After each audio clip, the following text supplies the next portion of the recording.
In the mines of Goldstett, two teams compete for the gold reserves in Goldstett. The team which successfully obtains 9 gold pieces or expels the opposing team from the mines wins. The contestants are kobolds, who intend to hide the gold at the end of the rainbow, and goblins, that would rather invest their gold in the local pub at the all-you-can-drink event.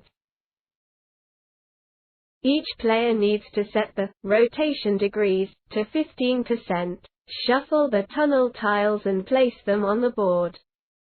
Tunnel tiles between red and yellow or green and blue are connected by rails. All other tiles are not connected. Choose your color and team and determine the starting player. After the starting player, it is the teammate's turn and then comes the opposing players. Therefore, the direction of play depends on the starting player and his or her seating position. If there are less than 4 players, one player or both players will take over the workers of the missing teammate. The respective player will then use 6 instead of 3 workers and both caves. Apart from that, nothing changes in the gameplay. Each player's turn consists of 2 steps: collecting resources and deploying workers. Player red is active and throws both resource dice.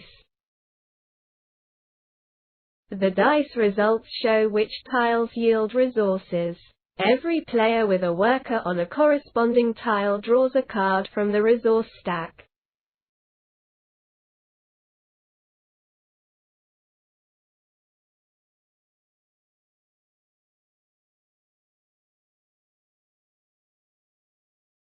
There are 5 types of resources: mushrooms, iron, stone, crystal, and gold.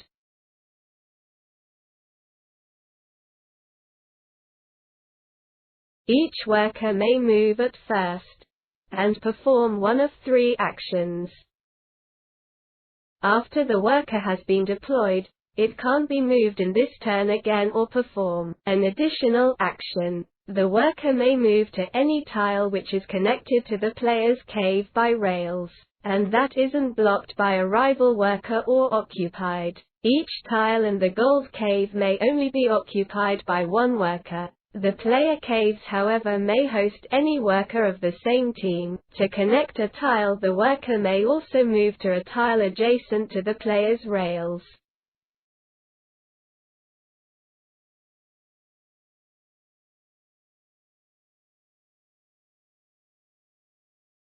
Digging. The worker replaces any tile attached to your rails with another random tunnel tile. Connecting tiles. The worker moves to a tile adjacent to the player's rails. Then the tile gets turned until it's aligned to the player's rail system. The player could also attach additional tiles with remaining workers. Scaring rivals. If there's an adjacent rival worker, the player may scare it away with resource cards. Scaring occurs in waves. The player may start up to 3 attempts to banish the rival player. Each attempt requires at least 2 cards. To scare away a rival, the player needs 4 scaring points. The player may play any card from his hand. However, he or she may not place cards from identical classes. All cards are single-use. A cliff would also give additional scare points. Green player defends. The player cave or a river would give additional defense. The scaring points are reduced by the defense points. Finally, the red player may throw the scaring die once, yielding an additional 1 to 3 scaring points. Player red was successful. As the green worker was defeated, it falls back to its player cave, while red worker occupies the gold cave now. If a worker occupies a new tunnel tile, the tile will be attached to the new owner's rail system. If the red player would have lost, he or she might use the remaining attempts to scare of the green player. However, the scaring player may not lose anything besides resource cards. Of course, the defending player may always fall back and not use any resource cards against scaring attempts. Team players may anytime support each other with resource cards or by discussing tactics. In this example, if Team Goblins, red and yellow, can hold the gold cave long enough to gather 9 gold pieces, they win the game. The second option to win the game is to scare off one worker out of their player's cave, even if there are additional workers remaining. In the first round, workers may only move 2 tunnel tiles far away from the player's cave. There is no limit when picking up new resource cards. When a resource pile runs out of cards, the player who rolled the dice draws his or her cards first, and then all other players in turn. If there are 10 or more cards in the discard pile, it is reshuffled and the remaining players receive their cards.